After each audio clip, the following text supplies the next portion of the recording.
Omran Center for Strategic Studies. He's joining us now from Istanbul. So thank you very much indeed for being with us on Al Jazeera. The world's attention over the past few years has kind of drifted from Syria. What's your analysis of where things stand at the moment? First of all, thank you for having me. Let me start by saying the international law about the refugee crisis is crystal clear. You cannot return or force return or voluntary return, allow anyone to their country if they are not going to be safe in that country.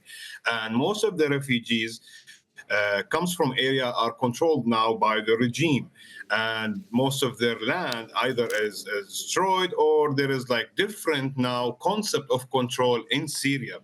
A few years back, Syria was a battlefront in different areas in the northwest, in the northeast, some part of the south.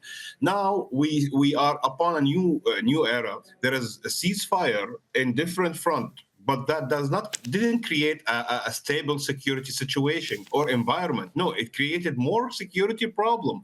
We are witnessing now intensified security operation done by either warlords or security branches from the regime side. A lot of refugees who are returning, if they were not captured by the security branches, they are being kidnapped and asked for high ransom from organized gang. It's a business for them right now. We are talking about the Syrian. I'm not saying anything about the economic crisis. I'm just talking about the security situation, which now is more fragile than before. Military operation is reduced as like ground operation, but the security situation in the regime area is intensifying in a very high level.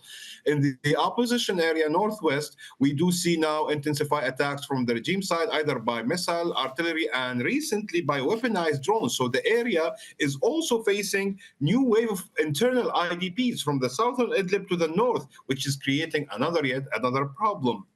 One of the major problems we still have, or is rising, it didn't go, but it's rising, is the attack from ISIS cell. ISIS operation is increasing in the northeast part under the control of the SDF, also in Deir ez-Zor, in eastern part of Homs. It's an operation either tackling, targeting civilian or sometimes regime military equipment. In the southern region, we do have the ongoing problem between in Suwaida. We have the smuggling problem and the control of the local smuggler on the routes, which they are conducting illegal business on the border of Jordan. It increased, and recently, not that far, the Jordanian army started conducting operation along the border and actually conducted airstrike inside Syria. So we still have a huge problem when it comes to the security stability in different areas in Syria. The international law is crystal clear. You cannot force someone back to their country if he's not going to be safe in that country. And we have to make in consideration, you are sending, for example, in Lebanon, you are sending someone who was there for maximum 10 years, 5 to 10 years, to a country that he didn't see for like the last 5 years, to an area he is not familiar with, to a new situation, to a new hierarchy of power. So he will not be, he will definitely, even if he does not have a security problem, he won't be able to adapt. He won't be able to be familiar again with this new structure, because basically since the reduced amount of battlefront operation or ground operation, military operation, we do witness the rise of new security problem with new tools. We are now witnessing new warlord activities in the regime area, ISIS attack in the northeast. We do have the ongoing drone attacks from the artillery. So let me interrupt you there, because in addition to everything that you've illustrated there, as we were talking about before, of course, there are also regional tensions as well, because Iran and Iranian fighters, or Iranian-backed fighters, have a presence in some parts of Syria. That has led to the attentions of Israel, and Israel has been carrying out attacks in Syria. So as well as the internal crises that Syrians are facing as well, they're also now having to deal with, to all intents and purposes, some kind of existential threat on another front as well. Yeah, sure. Basically, there is something very important. Post 7th of October, the Hezbollah on the Iranian tried as much as they can to reduce their operation in Syria, just to excluded, sorry, from the Israeli attack somehow. If you witness if we not compare the southern part of Lebanon to the southern part of Syria, there is a huge difference with the intensity of the Israeli attack, because Syria for the Hezbollah is the only available backdoor right now. But still, that did not prevent, or that did not change Israeli mind from striking specific area, and sometimes it is an area which is civilian live inside it. Masyaf, recent attack on Masyaf caused the death of 3 civilians, but it's an operation. It's the research center, which is one of the most important location in Masyaf.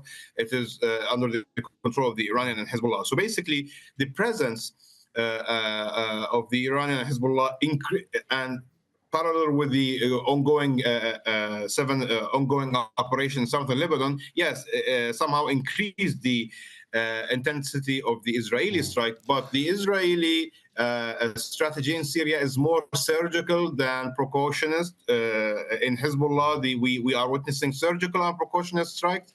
In Syria, let me ask you briefly, so unfortunately time is slightly against us, but I do want to come back to the point you were making earlier about the return, or the difficulties of returning Syrian refugees back to the country, and what is preventing that. Of course, many Syrian refugees at the start of the war, or during the conflict, had moved towards Europe in order to try to escape the fighting. There has been a pushback throughout Europe to remove refugees back to their original countries. How difficult does it make it, given the fact that, as you were saying, if Syrian refugees have been refused access to or asylum in European countries, they essentially have nowhere to go if they can't come back to Syria?